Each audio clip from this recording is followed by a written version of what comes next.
Hello friends, welcome back to my channel Tista's creativity. আজকে আমি তোমাদের সঙ্গে শেয়ার করব কি করে কোনো সিনারিতে ঘর আঁকা যায়। এখানে আমি ঘর আঁকার 3টে টিউটোরিয়াল শেয়ার করব। তো তোমরা যারা শিখতে চাও কি করে ঘর আঁকবে এবং রং করবে খুব ভালো করে, তারা ভিডিওটা একদম শেষ অবধি দেখো, একটুও স্কিপ না করে, তাহলে তোমরা বুঝতে পারবে যে আমি কি করে দেখাচ্ছি। আর যারা আমার চ্যানেলে নতুন তারা প্লিজ আমার চ্যানেলটি সাবস্ক্রাইব করে দিও, আর পাশে থাকা বেল বাটনটা অবশ্যই প্রেস করো যাতে আমার ভিডিওর নোটিফিকেশন সবার আগে পৌঁছে যায় তোমাদের কাছে। আর ভিডিওটা ভালো লাগলে লাইক করো আর বন্ধুদের মাঝে শেয়ার করো। তাহলে দেখা যাক। তো প্রথমে আমি যে বাড়ি আঁকাটা দেখাচ্ছি, এটা সিনারিতে আমরা ছোটোখাটো বাড়ি আঁকার জন্য ব্যবহার করতে পারি। এই বাড়িটা আমি টালির চালের করার চেষ্টা করব। আর এরপরে যেটা দেখাচ্ছি এটাও একটা ছোট বাড়ি, এটাও আমরা সিনারিতে ব্যবহার করতে পারি। এটা আমি করব খড়ের চালের, যার জন্য তোমরা দেখতেই পাচ্ছ উপরের স্ট্রাকচারটা চেঞ্জ হলো। এরপর যেটা দেখাচ্ছি এটা একটা বড় বাড়ি দেখাচ্ছি। এটা সিনারিতে যে কোনো একটা সাইড ধরে, যেমন আমি আমার খাতার প্রান্তে করেছি, এটাও খড়ের চালেরই দেখাচ্ছি। খাতার প্রান্তে করেছি, সেরকম তোমরা তোমাদের আর্ট পেপারের প্রান্তে করতে পারো। এগুলোর কালার করাটা দেখে নেব। এবার আমি ঝটপট কালার করে নেব। কালার করার আগে আমি এরকম করে বাড়ির চালাটায় দাগ টেনে নিলাম। এবার আমি কারমাইন কালারটা ব্যবহার করলাম। ফার্স্টে বর্ডারের মতো করে টেনে নেব এই কালারটা, তারপর আস্তে আস্তে ভেতরের দিকে ডার্ক শেডটা দেব। এখানে আমি ডার্ক থেকে লাইটের দিকে যাব, তোমরাও তাই করবে, তাহলে দেখতে অনেকটাই ভালো লাগে। তো এভাবে আস্তে আস্তে শেড দিয়ে নিলাম। এরপর এর একটা লাইটের শেড অরেঞ্জ ব্যবহার করব। অরেঞ্জটাকে ঠিক এর সাথেই মিশিয়ে নেব, একদম ভালো করে ব্লেন্ডিং করে নেব। আর ঠিক আগের মতোই আবছা আবছা করে একটু সামনের দিকে করে নেব। এরপর নিলাম একটা ফ্লেশ পিঙ্ক কালার। এই ফ্লেশ পিঙ্ক কালারটা দিয়ে আমি বাকিটা ফিল করে নিলাম। এরপরে এই দিকটাও আমি আবার কারমাইন কালার দিয়ে শেডস দিয়ে নিচ্ছি। তারপরে দিলাম অরেঞ্জ কালার, আর তারপরে আবার সেই ফ্লেশ টিন্ট কালারটা দিয়ে শেডস দিয়ে নেব। এবার আমি বাড়ির বাকি পার্টটা করে নেব। আর এর জন্য আমি নিয়ে নিয়েছি ইয়েলো গ্রে কালার আর লাইট ব্রাউন কালার। ফার্স্টে লাইট ব্রাউন দিয়ে উপরের পার্টটা করে নেব। লাইট ব্রাউন দিয়ে উপরের পার্টটা আমি এরকম লম্বা লম্বা করে নেব, তাতে বাড়ির লুকটা অনেকটা ভালো আসবে। আর এবার ইয়েলো গ্রে নিয়ে নিলাম। ইয়েলো গ্রে দিয়ে ঠিক তার নিচের অংশটাকে ভালো করে শেড করে নেব। নিচের পার্টটা ডার্ক আর উপরের পার্টটা লাইট রাখবো, এতে অনেক ভালো লাগে দেখতে লাইটিং শেডটা। এবার ভালো করে ম্যাশ করে নিলাম, আর তারপরে আবার এই দিকটা করে নিলাম। এদিকেও আমি সেম করব, ওপরের পার্টে দেব লাইট শেডটা আর নিচে দেব ডার্ক শেডটা, মানে ইয়েলো গ্রে কালারটা। এইভাবে আমি বাড়ির এই পার্টটা পুরো কমপ্লিট করে নেব। কালারটা খুব ভালো করে গায়ের জোরে ব্লেন্ডও করব না, কিন্তু আবার এমনও রাখবো না যাতে কালারটা ঠিকঠাক ব্লেন্ড না হওয়া দেখায়। এবার এই বাড়িটার জন্য আমি এই বর্ডার পেন্সিলটা নিয়ে নিলাম ফিনিশিং করব বলে। এখানে আমি অপ্সরার গ্লাস মার্কিং পেন্সিল ব্যবহার করেছি, আর এই গ্লাস মার্কিং পেন্সিলটা দিয়ে আমি ঠিক এইভাবে বর্ডার লাইনটা করে নিচ্ছি। সিনারিতে যদি এরকম করে বর্ডার লাইনটা করি তাহলে দেখতে অনেকটা ভালো লাগবে।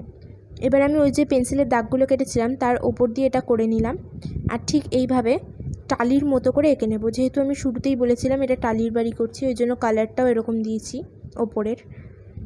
এইভাবে এঁকে নিলাম। এবার নিচের অংশটাও বর্ডার আস্তে আস্তে করে নিচ্ছি। ভিডিওটা ভালো লাগলে প্লিজ বন্ধুদের মাঝে শেয়ার করো, লাইক করো, আর আমার চ্যানেলটা সাবস্ক্রাইব করা না থাকলে প্লিজ সাবস্ক্রাইব করে দিও। আর এবার ওই বর্ডার পেন্সিলটা দিয়েই আমি জানলা দরজা করে নিলাম। এটা আমি খড়ের চালার বাড়ি করব, আর তার জন্য আমি বাড়ির শেপটা এরকম করেছি। এর জন্য আমি এই 3টে কালার নিয়ে নিয়েছি। প্রথমে নিয়ে নিলাম ডার্ক ব্রাউন, ডার্কার শেডটা আগে দেব। ডার্ক ব্রাউন দিয়ে এইভাবে আমি আগে বর্ডার লাইনটা করে নিলাম।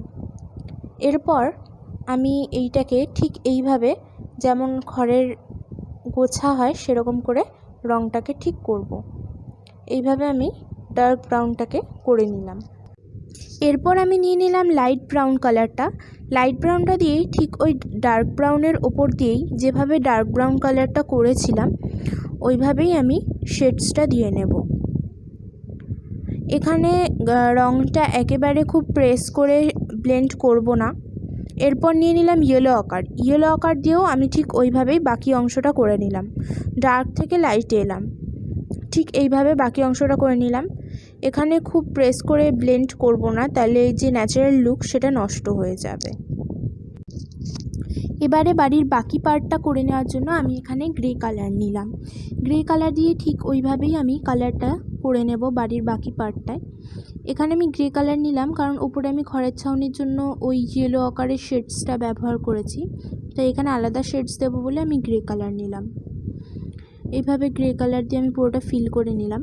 এরপর পাশের পার্টটায় আমি একটু ডার্কার শেড আনবো বলে এখানে ব্ল্যাক, হালকা করে ব্ল্যাক কালার করে নিলাম। তারপর তার উপর দিয়ে গ্রে কালারটাকে ভালো করে ম্যাশ করে আমি বাড়ির এই অংশটা কালার করে নিলাম। এক্ষেত্রে আমি বারবার একটাই কথা বলছি যে এক্ষেত্রে খুব প্রেস করে আমরা ব্লেন্ড করব না, তাতে গ্রামের বাড়ির ন্যাচারাল লুকটা হারিয়ে যায়, ছবিটা প্রাণবন্ত হয় না। প্রত্যেকবারের মতো আমি এইবারও বর্ডার করার জন্য ব্ল্যাক গ্লাস মার্কিং পেন্সিলটা ব্যবহার করছি। এইভাবে আমি বর্ডারটা করে নেব। বর্ডার করলে আমি বারবারই বলেছি যে একটা সিনারির মধ্যে যখন এই বাড়িটাকে আমি বসাবো তখন বর্ডার করলে এর যে আলাদা একটা ভাব সেটাই পাল্টে যায়। মানে এখন যেরকম লাগছে বর্ডার করার পর দেখো তোমরা সম্পূর্ণ আলাদা লাগছে। তো এবার সেই একই পদ্ধতিতে আমি জানলা এবং দরজাটা এঁকে নেব। এটাও আমি খড়ের বাড়ি করে নিচ্ছি, মানে খড়ের চালার বাড়ি। তার জন্য এখানে আমি ডার্ক ব্রাউন শেড দিয়ে ঠিক আগের মতোই করে নেব। এক্ষেত্রে ছবি আঁকার সময় মনে রাখবো যতই আমরা ছবি আঁকি আমরা যেন ছবিটাকে একটা প্রাণ দিতে পারি, আর তাই জন্যই আমি এই রকম করে খড়ের চালাটা আঁকতে বলছি। এরপর নিয়ে নিলাম লাইট ব্রাউন, ঠিক ওরকম করেই আমি শেডসটা করে নেব। তোমরা আশা করি দেখে বুঝতে পারছো আমি কিভাবে শেডসটা করছি, যাতে একটা ন্যাচারাল লুক থাকে। এবার নিয়ে নিলাম ইয়েলো আকার। ইয়েলো আকার দিয়ে লাস্ট ফিনিশিংটা করে নিলাম।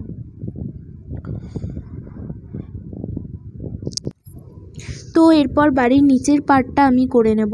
এখানে আমি ডার্কার শেড হিসেবে ব্ল্যাকটাকে বেছে নিয়েছি, যেহেতু আমি এটাও গ্রের ওপরে করব। তো তোমরা দেখো ব্ল্যাকটাকে আমি কিভাবে আলতো করে শেডস দিয়ে নিচ্ছি। এইভাবে আমি শেডস দিয়ে নেব। তোমরা ফলো করলেই বুঝতে পারবে, ভিডিওটা যদি ভালো করে দেখো তাহলে বুঝতে পারবে আমি ঠিক কীভাবে শেডসটা দিয়েছি। এরপর নিয়ে নিয়েছি ডার্ক গ্রে কালার, এর থেকে একটু হালকা এই শেডসটা, তাই জন্য এইটা দিয়ে এবার আমি শেডিং করে নেব। আমরা যত ভালো শেডস দিতে পারবো, যত ভালো আমাদের শেডসের কনসেপ্টে ক্লিয়ার থাকবে, ততই ভালো হবে কালারগুলো, অনেক বেশি উজ্জ্বল হবে, অনেক বেশি ব্রাইট লাগবে। আর গ্রামের সিনারি যতটা ন্যাচারাল হবে ছবিতে ততটাই প্রাণ আসবে। ঠিক এইভাবেই আমি করে নিচ্ছি। ভিডিওটা যদি ভালো লাগে, যারা নতুন আজকে আমার চ্যানেলে, প্লিজ আমার চ্যানেলটা সাবস্ক্রাইব করো। আমার গাছ কীভাবে আঁকতে হয় সেই একটা টিউটোরিয়াল আছে, ওটাও আমার চ্যানেলে পেয়ে যাবে তোমরা।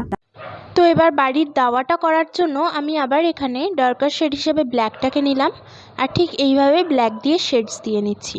এরপর আমি আবার সেই ডার্ক গ্রে কালারটাকে ব্ল্যাকের সাথে খুব ভালো করে মিশিয়ে নিয়ে এইভাবে শেডস দিয়ে এটা পুরো কমপ্লিট করে নিচ্ছি।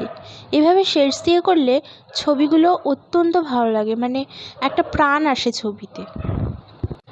এইবার আমি বাড়িতে যে জানলাটা রেখেছি সেটা কালার করে নেব। এর জন্য আমি একটু অন্য ধরনের কালার করছি। আমি ডার্ক শেডের ব্লু কালারটা নিয়ে নিয়েছি, আর এরপর নিয়ে নিয়েছি লাইট ব্লু দিয়ে আমি শেডিংটা করে নেব। তোমরা যদি আমার ভিডিওটা ভালো করে ফলো করো তাহলে বুঝতে পারবে আমি কিন্তু শেডিংটা খুব বেশি করি ছবিতে, যেটা ছবিটাকে আরও প্রাণবন্ত করে তোলে। বাড়িটা অলমোস্ট রেডি। এবার আমি ব্ল্যাক গ্লাস মার্কিং পেন্সিলটা দিয়ে বা বর্ডার পেন্সিলটা দিয়ে বর্ডার করে নিচ্ছি। বর্ডারটা করলে ছবিটা অনেকটাই রিয়েলিস্টিক ভাবটাও আসে, আর বাইরের এবড়ো খেবড়ো ভাবগুলো অমিট হয়ে যায়। তো তোমরা খেয়াল করলে যে আমি ওই চালাটা করার সময় বর্ডার পেন্সিলটা দিয়ে একটু ডার্কার শেড করলাম ওটায়, এটাও আমি করলাম যাতে একটু ওপর দিকটা ডার্কার আসে। এবার আমি জানলাটা করে নেব। জানলার এখানেও আমি আমাদের ঘরের জানলায় যেমন বেরি থাকে সেরকম করেই এই তিনটে করে নিলাম।